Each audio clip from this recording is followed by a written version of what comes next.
So here we are in the tackle room, and I'm going to try to run you through the anatomy of a hook, the bits and pieces that make up a hook, to try and see if we can work out how to make the right choice when you're in that tackle shop faced with a wall of all different patterns. And I've got a few hooks here, but like any angler I've got thousands of them. But what we're going to try and do though is break the hook itself down into its various bits. Now I suppose starting at the top, the first thing to look at is how is the hook attached to the line. Well, in coarse fishing, there are two main systems. And I'm going to use some pretty low-tech pen and paper to illustrate this, but here we go anyway. The two systems are spade end and eyed. So let me draw a spade end first. A spade end is where the wire, the top of the hook is flattened to create what we call a spade. And if you look at that, that would be a spade end. And in profile, it is slightly curved back, and there's the hook continuing down there. That might be slightly exaggerated, but the idea is you're going to whip the line here. The line's going to sit in the spade. Now an eye hook is made by bending the top of the wire of the hook round to form an eye. So it'll look a bit like this. You have to bear with me a second till I draw it. There's the eye going off here, and we'll just do it in its full. So here we get the formation of the eye. And you can kind of see from that drawing how it's made. The top's bent round to create an eye that encloses the line.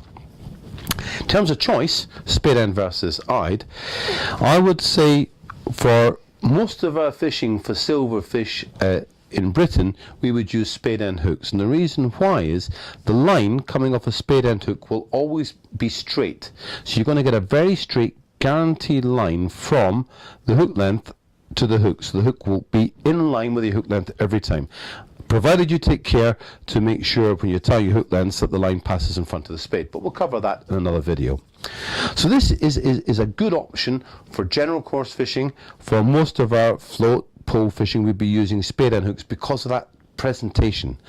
The eye hooks have the advantage of strength, and an eye hook would be tied either with a knotless knot, or you would tie it directly through the eye there.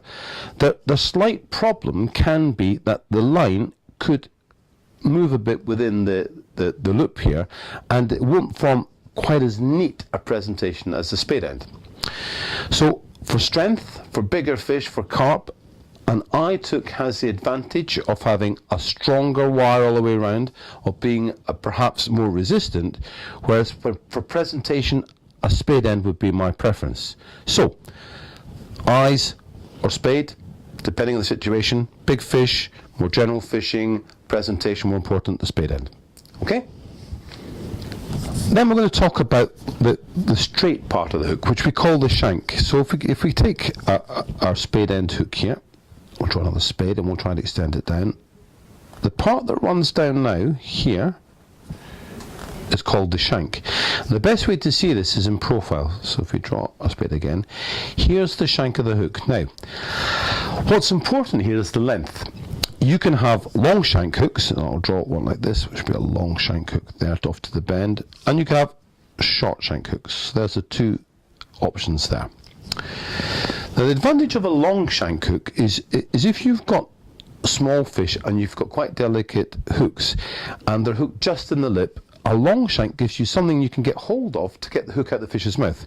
So if you look at any of these, I mean, you probably can't see it there, but any of these very, very small bloodworm style hooks, very delicate hooks, they'll have a long shank so as you can get hold of the hook easily and unhook the fish quickly. The longer the shank though, the more wire you've got to potentially bend. And when you look today at modern hooks, at stronger hooks, they tend to be more of the short shank variety.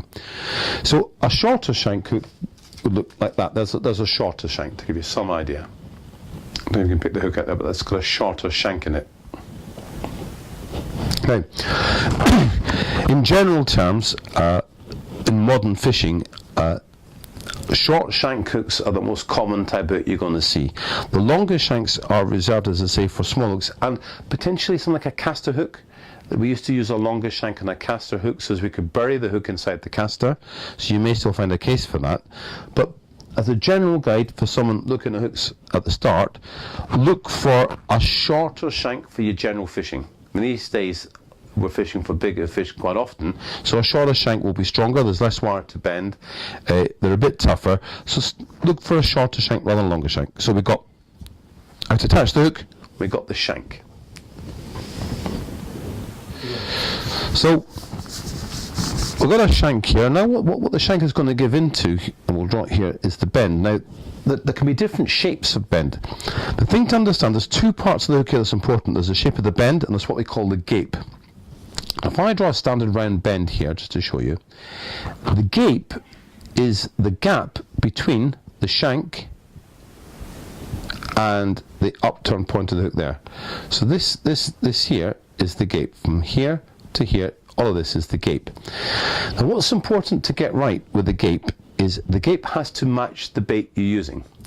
So if you're going to use quite a big chunky bait, like say a maggot or two maggots, you want to have a reasonably wide gape so as the maggot sits completely in the gape. The trouble with using a narrow gape, and I'll draw one here, the maggot, is your maggot is actually going to extend slightly beyond the gape of the hook. This is bad for a couple of reasons. One, when a fish sucks the bait in, you want to make sure that the hook point, as it gets sucked in, is clean. That you know, the fish can be hooked cleanly. If the maggot's masking the hook point when it sucks in, there's a chance that the fish can spit out again and you haven't hooked it. The other problem with not having a bait like a maggot securely in a wide gape is that here there's a potential for the maggot to curl up and cover the point of the hook because it isn't sitting completely rested in this. And double maggots even worse. You can imagine two maggots or a worm or a big bait needs this wider gape. And again, most modern hooks tend to have a fairly wide gape. It's only the delicate winter hooks for say a bloodworm that's got this narrower gape. With a bloodworm, you can see why the narrow gape is going to work. If I talk about the reverse situation, so if I drop my narrow gape again, and I've got a bloodworm coming off here, which is quite a thin bit, or a single pinky. There's my bloodworm. Obviously, the narrow gape is kind of the right dimensions for the bloodworm. If I put a very small bloodworm here, I'd have far too much hook showing above it. And when a fish sucks it in, it's going to feel the resistance of the wire before it feels the bait. So you need to kind of balance up the gape to the size of bait you're using. But for anything bigger than a pinky or a bloodworm, you're looking at, these days, a fairly wide gape as being the best choice. The other point about here is the shape of the bend. There are various shapes and into all sorts of dimensions, but basically you've got the round bend, which would just be, as the name suggests, round, and you've got the more sort of stepped type hooks, which might come down like this, depending on the pattern. And I'll show you two hooks that show the difference here. Here's a Milo hook that's got the more stepped form. I don't know if you can pick that out, but you might see the form of the hook. It's got a slightly more stepped form. And here's the back again to a classic round bend, which is just perfectly circular. The bend just holds the bait. Now, this sort of set thing, this is good when you're fishing with something like a pellet, because it can hold the pellet, imagine your pellet like that, very securely in that little step there, like that. There's your expanded pellet on the hook like that. But generally speaking, I think if you're starting to think about baits and hooks, look at the gape first. Make sure that if you're going to fish with a reasonably bulky bait, like a grain of corn or maggot or double maggot, so a head of a worm, that you've got a fairly wide gape that the bait can sit comfortably in it, and it's in proportions. When the fish sucks it in, the point's clear and it's all in proportion. Narrow gape hooks are great for small baits and delicate fishing, but that's about as far as I go with these narrow gape hooks. So there we are. Eyes, shank, gape, bends.